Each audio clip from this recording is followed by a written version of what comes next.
kasih Tuhan, kami sungguh perlu Kau Yesus.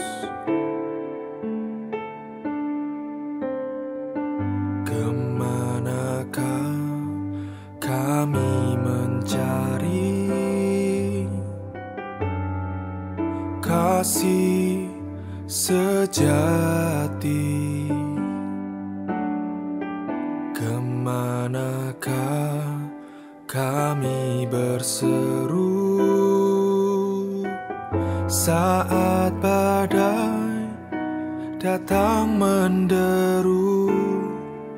Yang kami tahu hanya Kau yang mampu pulihkan segala sesuatu. Kemanakah kami mencari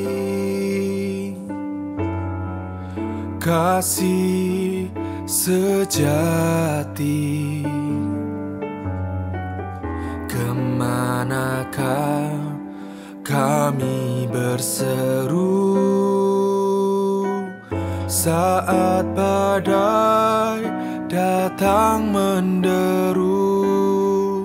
Yang kami tahu hanya Kau yang mampu pulihkan segala sesuatu. Kami perlukan keajaiban-Mu, kami butuhkan sentuhan tangan-Mu. Kami tak dapat jalan sendiri, kami perlu Kau Tuhan. Oh Yesus,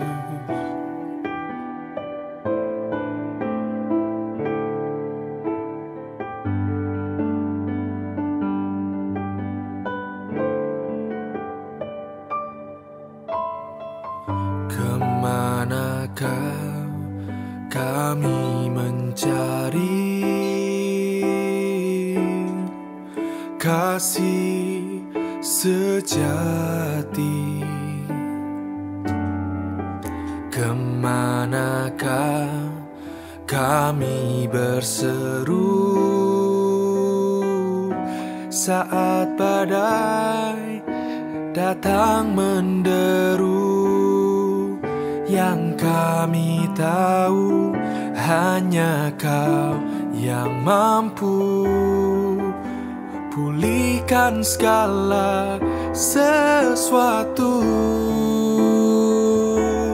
Kami perlukan keajaiban-Mu, kami butuhkan sentuhan tangan-Mu.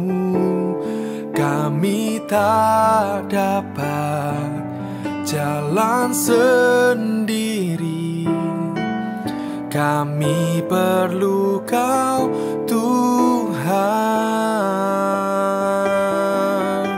Oh,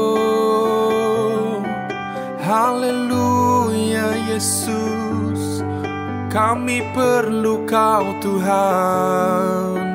Oh, terima kasih Yesus, terima kasih Yesus. Kami perlukan keajaiban-Mu, kami butuhkan sentuhan tangan-Mu.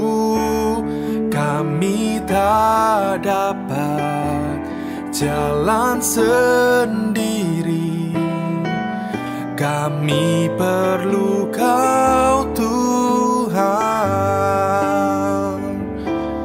Kami perlukan keajaiban-Mu, kami butuhkan sentuhan sentuhan tangan-Mu.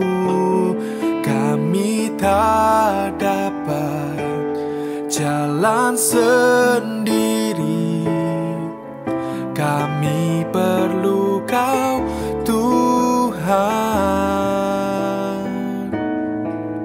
Kami perlu Kau Tuhan.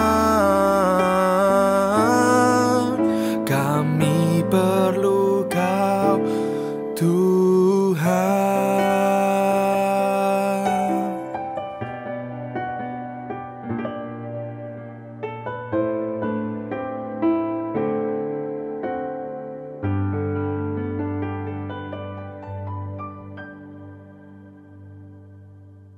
Selamat pagi Bapak Ibu yang dikasihi Tuhan. Kita bersyukur pagi hari ini kalau kita masih boleh lagi ada dengan keadaan yang sehat, kuat, terlebih kita masih boleh mau mendengarkan kebenaran firman Tuhan. Tak berlambatan waktu, kita langsung saja masuk ke dalam kebenaran firman Tuhan di hari ini yang terambil di dalam kitab Lukas, Injil Lukas pasalnya yang ke-6, ayatnya yang ke-47 hingga 49. Injil Lukas pasal 6 ayat 47 sampai 49 saya akan bacakan untuk saudara-saudari sekalian. Demikian bunyi firman Tuhan. Ayat 47. Setiap orang yang datang kepadaku dan mendengarkan perkataanku serta melakukannya, aku akan menyatakan kepadamu dengan siapa ia dapat disamakan. Ia sama dengan orang yang mendirikan rumah. Orang itu menggali dalam-dalam dan meletakkan dasarnya di atas batu. Ketika datang air bah dan banjir melanda rumah itu tidak dapat digoyahkan karena rumah itu kokoh dibangun. Akan tetapi barang siapa mendengar perkataanku tetapi tidak melakukannya, ia sama dengan seorang yang mendirikan rumah di atas tanah tanpa dasar. Ketika banjir melandanya, rumah itu segera rubuh dan hebatlah kerusakannya. Nah, dari kebenaran firman Tuhan yang kita bacakan tadi, sana diberikan judul perikop yaitu 2 macam dasar. Untuk kebenaran firman Tuhan di pagi hari ini, saya berikan judul fondasi yang kokoh. Nah, firman Tuhan yang kita bacakan tadi itu adalah merupakan suatu ilustrasi yang Tuhan Yesus lakukan atau berikan kepada murid-murid ya pada waktu itu, dan ini menunjukkan suatu ilustrasi yang menggambarkan bagaimana orang-orang yang hidup memiliki dasar di dalam Tuhan dan orang-orang yang memiliki hidup yang tidak memiliki dasar di hadapan Tuhan ya. Jadi firman Tuhan ini kalau kita lihat sesuai judul kebenaran firman Tuhan, fondasi yang kokoh ya. Kalau kita lihat di sini bagaimana Tuhan Yesus berkata, setiap orang yang datang kepadaku dan mendengarkan perkataanku serta melakukannya. Ya, di sana dikatakan ya, orang yang datang kepada Yesus ya, kemudian bukan hanya sekedar datang tetapi juga mendengarkan perkataan Yesus dan mau melakukannya. Ya, itu Tuhan Yesus umpamakan seperti orang yang membangun rumah ya dengan dasar yang kuat di atas batu, ya dasar yang kokoh sehingga ketika badai datang ya menerjang, menerpa, rumah itu tidak roboh, tidak hancur karena memiliki dasar atau fondasi yang kuat. Nah, dan dalam kehidupan kita terlebih kita sebagai orang percaya, fondasi yang kokoh itu adalah firman Tuhan ya. Firman Tuhan adalah fondasi yang kokoh. Kalau kita lihat di dalam Yohanes pasalnya yang pertama, ya, Injil Yohanes pasal yang pertama, saya akan baca ayat 1 sampai 5 dikatakan ya dengan judul perikop firman yang telah menjadi manusia. Ya, pada mulanya adalah firman. Firman itu bersama-sama dengan Allah dan firman itu adalah Allah. Ia pada mulanya bersama-sama dengan Allah. Segala sesuatu dijadikan oleh Dia dan tanpa Dia tidak ada sesuatu pun yang telah jadi dari segala yang telah dijadikan. Dan Dia ada hidup dan hidup itu adalah terang manusia. Terang itu bercahaya di dalam kegelapan dan kegelapan itu tidak menguasainya. Nah, di sana dijelaskan bagaimana bahwa firman Tuhan itu telah ya menjadi manusia, yaitu Sehingga kalau kita lihat bagaimana Yesus yang adalah firman telah menjadi manusia itu, ya, dan orang yang mendasari hidupnya atau berlandaskan kepada firman itu atau Tuhan Yesus itu, mereka akan memiliki hidup, ya. Seperti dikatakan ayat 5, ya, ayat 4, dan ya, dalam Dia ada hidup dan hidup itu adalah terang manusia. Di sana dikatakan dengan jelas orang yang mendasarkan hidupnya, ya, kepada Dia, yaitu Yesus, firman yang telah jadi manusia itu, maka dia akan memiliki hidup, ya. Di sana dijelaskan, ya. Oleh sebab itu, ketika kita memiliki dasar yang kuat di dalam Yesus, ya, maka kehidupan kita itu akan lebih tahan ketika kita menghadapi setiap masalah-masalah, setiap pergumulan yang akan datang menghampiri kita, ya. Kita akan tetap kokoh. Nah, sekarang jadi pertanyaan, bagaimana, ya, agar kita dapat benar-benar tetap kokoh, ya, walaupun goncangan datang dan sebagainya. Caranya, ya, saya membagi dalam 2 poin, yaitu yang pertama, membaca dan merenungkan firman Tuhan, ya. Membaca dan merenungkan firman Tuhan. Dalam Mazmur pasal yang pertama, ayat yang kedua, di sana dikatakan, tetapi yang kesukaannya ialah Taurat Tuhan dan merenungkan Taurat itu siang dan malam. Ya, di sini dijelaskan bagaimana kalau kita ingin memiliki dasar yang kuat, ketika kita ingin mendasari kehidupan kita dengan Yesus, dengan Kristus, otomatis kita harus mencari tahu siapa Yesus Kristus itu.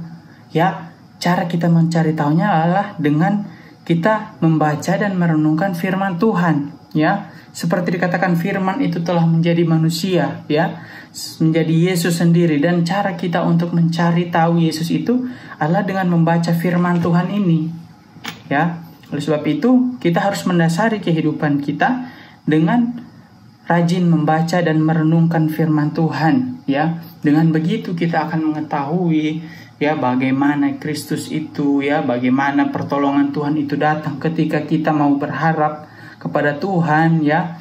Bagaimana cara kita mengontrol kehidupan kita ketika kita dalam kesesakan, ya, ketika dalam pergumulan dan sebagainya. Kita akan mendapat jawaban dari firman Tuhan yang kita baca dan kita renungkan itu. Ya, kemudian untuk poin yang kedua, bagaimana agar kita, ya, memiliki fondasi yang kuat itu, yaitu yang kedua adalah melakukan firman Tuhan, ya. Seperti di dalam ayat yang kita bacakan tadi di Lukas pasal yang ke-6 itu dikatakan orang yang mau mendengar, ya, yang datang kepada Yesus, mendengar dan melakukan. Ada kata melakukan, ya. Jadi di sana bukan hanya sekedar kita datang dan mendengarkan perintah Yesus, tetapi mau, ya, ada tindakan, ada respon dari kita, ya, untuk mau melakukan firman Tuhan itu. Saya juga lihat dalam Matius pasal yang ke-26, kalau kita buka bersama-sama, ya. Matius pasal yang ke-26 ayat 42, saya akan bacakan untuk kita semua. Lalu ia pergi untuk kedua kalinya dan berdoa, katanya, ya Bapakku, jikalau cawan ini tidak mungkin lalu kecuali apabila aku meminumnya, jadilah kehendak-Mu. Ya, di sini diceritakan bagaimana Yesus ketika berada di Taman Getsemani, ya, dia berdoa sebelum dia disalibkan, ditangkap, ya. Dia berdoa agar dia bisa dilalukan dari cawan ini. Tetapi ketika dia berdoa, ya, sampai 3 kali dia datang kepada Tuhan, ya. Kita lihat satu teladan yang luar biasa dari Tuhan Yesus ini. Di dalam ayat yang kita bacakan tadi, ada kata di sana dikatakan, jadilah kehendak-Mu, ya. Jadi Yesus walaupun dia memiliki keinginan untuk kalau bisa Tuhan lalu dari cawan ini, tetapi dia masih, ya, namanya seorang dia, ya, dia adalah Allah dan dia adalah manusia, ya. Dalam kemanusiaannya ini dia takut sehingga dia berkata kalau bisa lalukan cawan ini. Tetapi kita melihat bagaimana sikap yang Yesus ambil, yaitu tetapi dikatakan di sana dikatakan tetapi jadilah kehendak-Mu, yang berarti biarlah kehendak Tuhan yang jadi atas kehidupannya, ya. Dia melakukan firman Tuhan itu sehingga pada akhirnya dia disalibkan, ya. Bapak Ibu yang dikasihi Tuhan, dalam kehidupan kita pun demikian. ketika kita melakukan segala sesuatu apapun itu ya, ketika kita berdoa ya, kita mungkin kita meminta agar Tuhan tolong usaha saya gini dan sebagainya, banyak. Tetapi yang perlu kita ingat bahwa jadilah kehendak Tuhan ya. Ketika kehendak Tuhan terjadi dalam kehidupan kita ya, kita melakukan firman Tuhan itu ya, kita berserah kepada Tuhan dan kita mau menuruti setiap firman Tuhan. Apa yang firman Tuhan katakan mau kita laksanakan, kita turuti. Yakin dan percayalah bahwa Tuhan pasti akan menunjukkan mujizatnya atas kehidupan kita ya. Dengan begitu setiap masalah kita yang kita hadapi, kita akan tetap berdiri teguh karena kita memiliki fondasi yang kokoh, yaitu di dalam Kristus Yesus. Jadi kebenaran firman Tuhan di pagi hari ini mengingatkan kita agar kita dapat memiliki fondasi yang kokoh. Caranya adalah dengan membaca dan merenungkan firman Tuhan, kemudian melakukan firman Tuhan. Demikian kebenaran firman Tuhan. Kita satu hati, kita berdoa. Kami bersyukur Tuhan buat firman-Mu yang datang di pagi hari ini dalam kehidupan kami. Kami yakin, kami percaya firman-Mu ini menguatkan setiap kami, terlebih dalam kami menjalani setiap hari-hari kami. Sepanjang hari ini biarlah penyertaan Tuhan selalu ada bersama dengan kami. Terima kasih Tuhan Yesus. Kami bersyukur, kami sudah berdoa di dalam nama Tuhan Yesus. Haleluya. Amin. Kami perlukan keajaiban-Mu, kami butuhkan sentuhan tangan-Mu. Kami tak dapat jalan sendiri, kami